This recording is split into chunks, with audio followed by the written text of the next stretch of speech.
মাননীয় স্পিকার, আমাদের ইসরায়েল এবং ইরানের যে যুদ্ধ, সেই কারণে আমাদের তেলের মূল্য এবং তেলের প্রাপ্যতা দুটোই কিন্তু অনিশ্চিতের দিকে।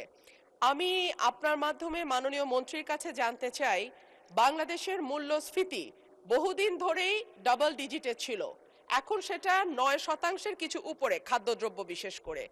এই মূল্যস্ফীতি নিয়ন্ত্রণে আমাদের মাননীয় মন্ত্রী কোনো পদক্ষেপ নেবেন কিনা এবং নিলে সেটি কি? ধন্যবাদ মাননীয় স্পিকার। ধন্যবাদ মাননীয় সদস্য। মাননীয় মন্ত্রী। ধন্যবাদ মাননীয় স্পিকার, এবং আপনার মাধ্যমে প্রশ্ন করতে সদস্যকে ধন্যবাদ। প্রথম কথা হলো, আমাদের জ্বালানি মন্ত্রী আগ্রহ নিয়ে তাকিয়ে আছেন আমার দিকে। প্রথম কথা হলো, মূল্যস্ফীতিটার সেইভাবে বৃদ্ধি পাবে না কেন, এটা একটু বোঝা দরকার। সারা পৃথিবীতে জ্বালানি তেলের মূল্য যে অনুপাতে, যে রেশিওতে বৃদ্ধি পেয়েছে, তার তুলনায় বাংলাদেশের যে মূল্য বৃদ্ধি হয়েছে সেটা নিতান্তই মডেস্ট। আপনি আমেরিকায় স্টেট টু স্টেট ভেরি করে তাদের নিজস্ব ট্যাক্সের কারণে। এই যুদ্ধ শুরু হওয়ার আগে অনেক স্টেটে $2.80 70 ছিল পার গ্যালন, মানে 4.5 লিটার। সেটি $5 ছাড়িয়ে গিয়েছে বিভিন্ন স্টেটে। এবং আপনি আশেপাশের যে কোনো দেশ অথবা বাংলাদেশের সাথে কম্পেয়ারেবল যে কোনো ইকোনমির তুলনা যদি করেন, তাহলে তুলনামূলকভাবে জ্বালানি পেট্রোলিয়াম পণ্যের মূল্য প্রত্যেকটা দেশে অনেক বৃদ্ধি পেয়েছে। এবং অনেকগুলি দেশে জ্বালানি মূল্য বৃদ্ধির এই প্রক্রিয়াটি অটোমেটেড, মানে এটা স্বয়ংক্রিয়ভাবে ট্রিগার হয়, এটার জন্য সরকারের আলাদা কোনো পদক্ষেপ নিতে হয় না।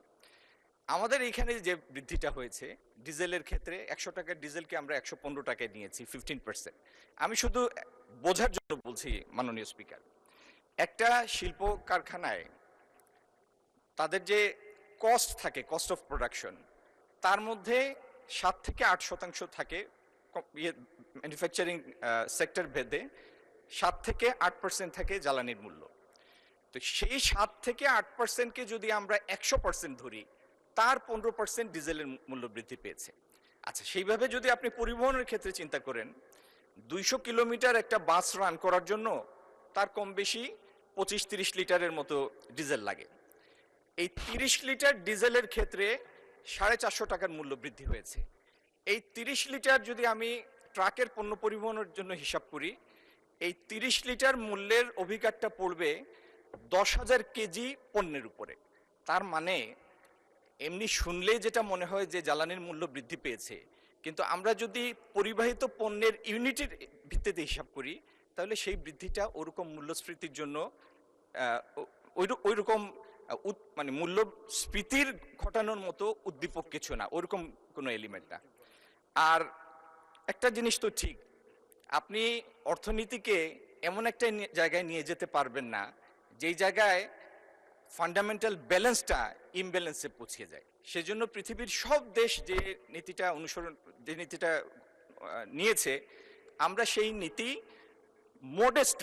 নীতি নিয়েছি এবং মূল্য বৃদ্ধি করেছি, খুবই একটা মডারেট মূল্য বৃদ্ধি করেছি। ধন্যবাদ মাননীয় স্পিকার।